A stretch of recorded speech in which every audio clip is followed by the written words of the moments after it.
that we here highly resolve these dead shall not have died in vain, that the nation shall have a new birth of freedom, and that government of the people, by the people, for the people, shall not perish from the earth.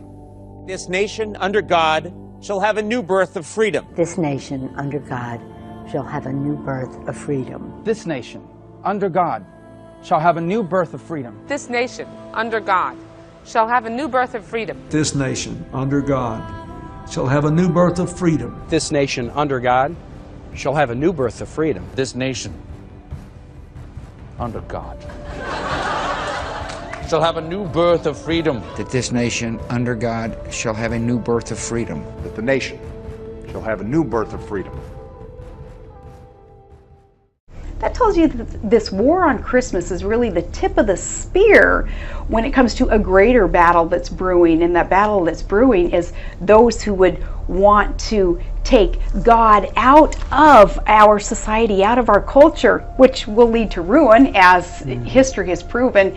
Any country, any government, society that has kicked God out of the public square completely, it leads to ruin. Why would we go down that path when we know what would happen? So why did this happen? Our senior correspondent John Miller is with us. He's the former head of counterterrorism for the LAPD. John, what have you learned about the suspect? He is Paul Anthony Ciancia. He walks into the terminal. He's got the gun in a garment bag. He takes the rifle out. He opens fire, shoots his way through the checkpoint, going down a side, coming around the back end.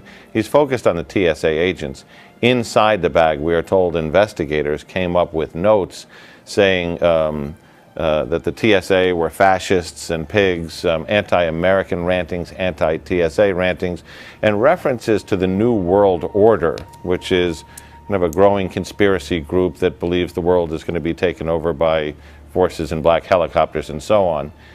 First up, it's all eyes on the sky. Live pictures now from Phoenix. For the second night in a row, military training exercises are underway around the valley. And within the last half hour, the Phoenix Police Department has confirmed to 3TV that they are supporting Department of Defense training around the city. There have been a lot of helicopters seen all across the valley tonight. Our own Bruce Hafner has reported seeing military helicopters flying low over the Scottsdale area.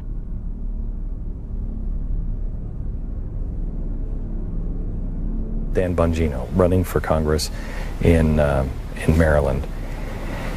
And not because you want to, but because of the things that you've seen and the things that you know. Tell me what you think is happening with the government is being used as a weapon to destroy people right now. Yeah, we're at a very dangerous point, Glenn, and thank you for having me. It's always an honor. It's been a while, so it's great to see you, and congrats on everything with the Blaze. It's just taken off. Please, thank you. Yeah, we're in a lot of trouble. The president sees government, and I think it's because of his lack of experience and maybe community organizing in the past is like this shiny new toy, which for all the disagreements I had with Clinton, Carter, and Bush, there were always limits. There was that line you just didn't cross. We cross it seemingly every day, Every Glenn. day. We're lost in the scandals. The Jamie Dimon shakedown at Chase, the HHS scandal, Kathleen Sebelius shaking down the healthcare industry for money, the IRS. It's to the point, Glenn, where these scandals in and of themselves would be huge, backbreaking scandals, are just lost in the scandal fog in this administration. It's worse than people know. I'm not trying to scare you either. Tell me about the NSA.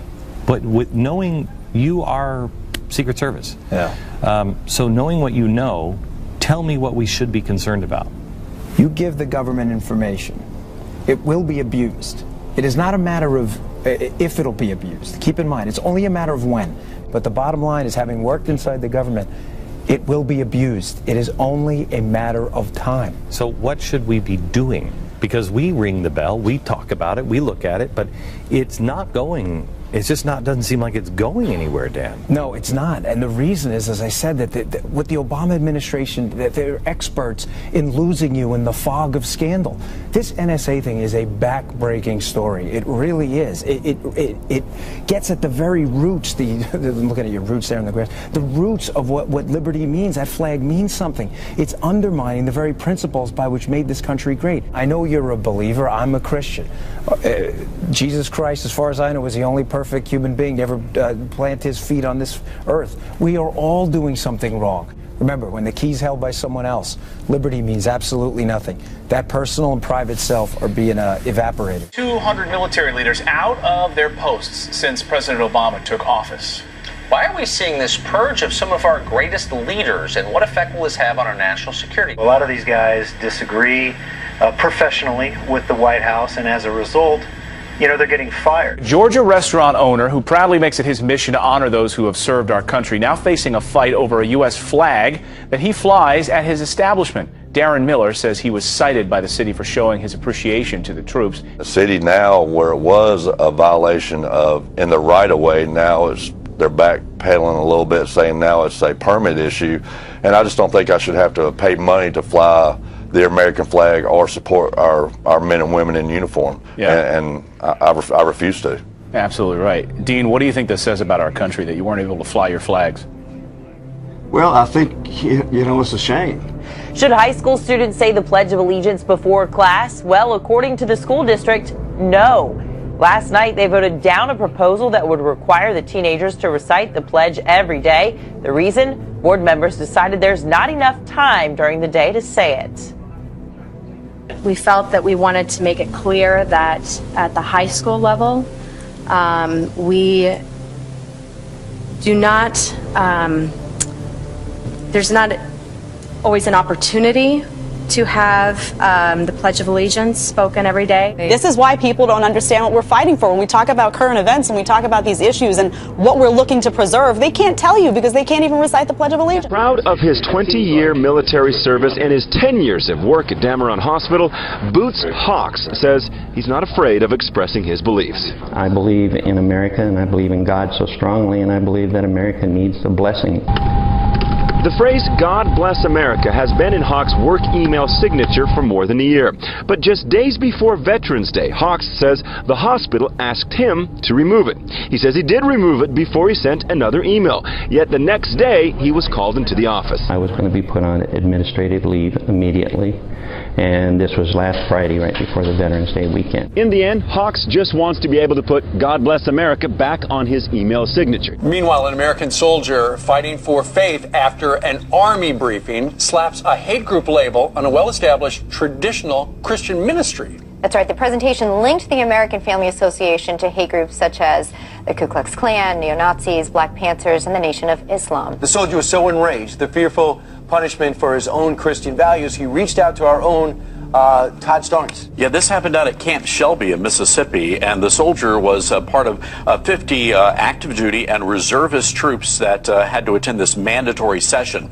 And in this session, they certainly did label the American Family Association, which is a well-respected Christian ministry, as an example of a hate group. And this soldier snapped a photograph that he sent me showing the slideshow presentation, and also another briefing, and I believe this was in the Air Force, labeled evangelical Christianity and Catholicism as examples of religious extremism. So there's something going on here. The Pentagon, we tried to talk to them. They told us we needed to talk to the Army. And at that point, the Army, well, it's been almost 24 hours and we still haven't heard back from them. A U.S. soldier in our Army spoke out. He said this: I had to show Americans what our soldiers are now being taught. I couldn't just let this one pass. I was completely taken back by this blatant attack, not only on the AFA, but Christians in our beliefs. Your thoughts on that? Elizabeth, for the past 5 years under the Obama administration, we have seen a significant increase in anti-Christian rhetoric and activity in the military. It all started with a traffic stop for speeding, but it quickly escalated into a very dangerous situation. In the end, a 14-year-old was charged with attacking a state trooper. His mother is facing felonies, and now there are questions about why one officer fired at a minivan full of children. You're doing 71 back there and a 55, okay? Oriana Farrell and a state police officer are arguing over a quick ticket just south of Taos. I'll be right back. Go ahead and turn the vehicle off for me. But as the cop walks off, Farrell does the opposite, pulling away instead. So he pulls her over again.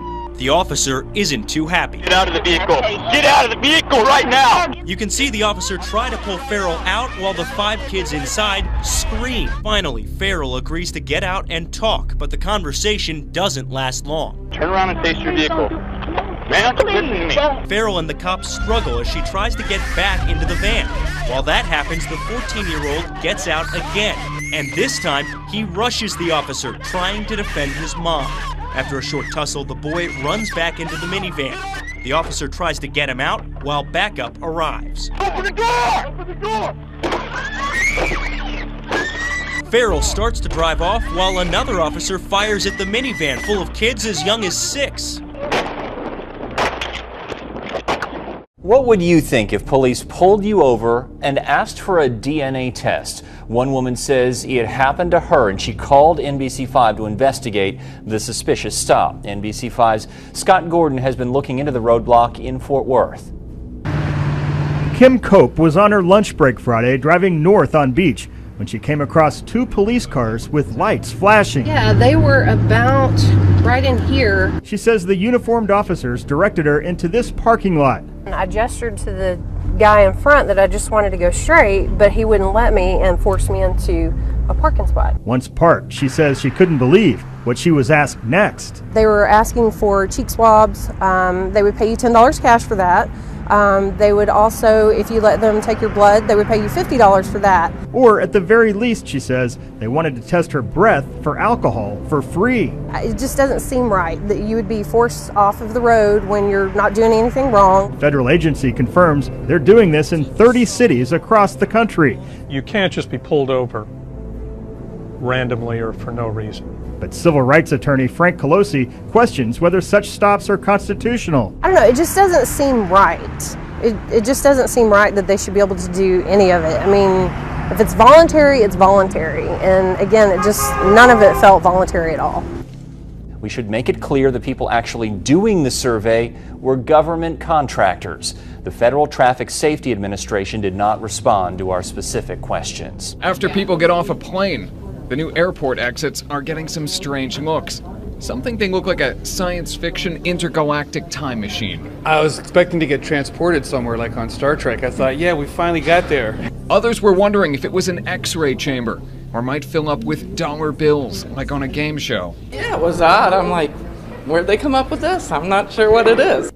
Doors will open and close automatically. The voice giving instructions is futuristic, but the new exit portals are just part of the Syracuse Airport's $60 million renovation. To keep the passenger area secure, passengers leaving enter the portal, wait for one door to close, and then the other one opens. The portal is one way. If anyone tries to get back into the secure area, the door automatically locks. Syracuse may be the first airport in New York State to have the new exit portals, but the airport commissioner says they will likely be showing up at airports around the country very soon.